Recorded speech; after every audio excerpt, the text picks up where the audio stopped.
my name is Heidi Lewis. I'm the Riley Scholar in Residence for the Feminist and Gender Studies program at Colorado College. And one of the areas that I'm interested in is studies of popular culture.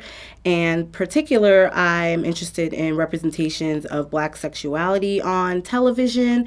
More specifically, I recently did research on Black gay men on television. I looked specifically at Julian Lowe, a character on FX's The Shield, and Omar Little, a character on HBO's The Wire. One of the things that interests me is the change in representations of Black gay men on television around the beginning of the new millennium. Prior to that, you had very stereotypical representations of Black gay men as effete, feminine, sissified, if you will. Hello, I'm Blaine Edwards. And I'm Antoine Mayweather. And welcome to Men on Films, the show that looks at movies from a male point of view. Around 2000, you begin to see a shift in those representations. The character of Omar really sort of challenged the representations of Black gay men as effete, in that he was a very hyper-masculine Black gay man, very aggressive. In fact, his occupation, if you will, was robbing drug dealers.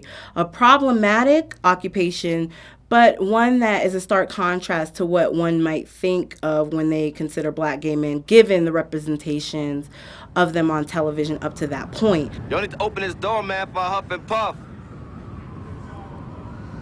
Come on now, by the heads of your chinny chin chin. Omar, you best roll out. We up in here with the Mac 10. Oh, I think's not, Terrell. I think's not. Y'all might need to think this through and stop wasting my time.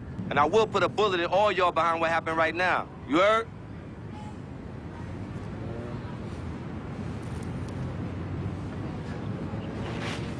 While I don't mean to sort of position Omar as the sort of savior of Black gay males, the stark contrast allowed for a more nuanced representation of Black gay men to appear. And then you start to see characters such as the entire cast of Logo's Noah's Ark, Julian on FX's The Shield. Julian, don't turn your back on me. Not after all we've had together. Oh, you got laid, now you want to just ignore me? Huh? That's right, I was his lover. Shut up, now. You love me. Every night for a month. You still love me. His primary storyline was one involved with what has been called the down low. Julian was not openly homosexual. The down low is a sort of phenomenon that has been often connected with Black male homosexuals. The down low is a sort of positioning, a social positioning in which a man is homosexual, but his public persona is straight.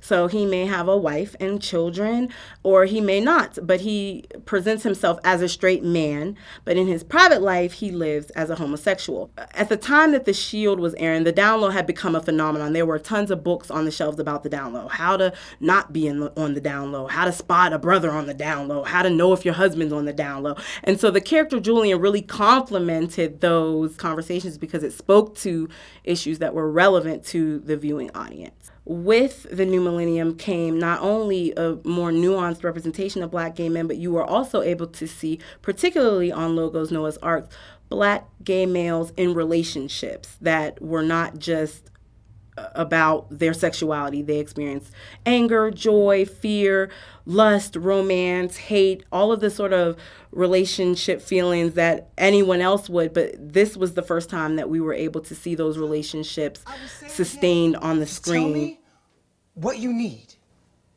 I don't know. I know I don't need to walk through another door and find you in yet another kiss. He kissed me. They all kiss you, Noah. Do I have to see it? I see you kissing Dre all the time. And you're cool with that? I have to be. Why do you have to be? Why do I have to be? Why do either of us have to be cool with any of this?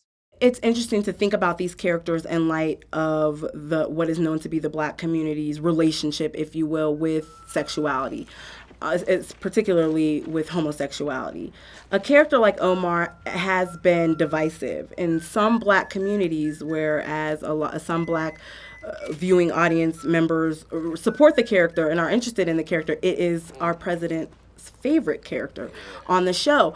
But, and I remember when he revealed that, when he said Omar is my favorite character, a lot of people, black people included, were really disturbed. You know, how could your character be the gay one? You know, how could you support the fag? And I think it's important for television writers, producers, within the limits of television, to push for these broader representations so that our communities are not as closed about what they're willing to talk about. This character, I think, has sparked a lot of discussion about black male homosexuality because a lot of people couldn't fathom that a black gay man looked like that or acted like that.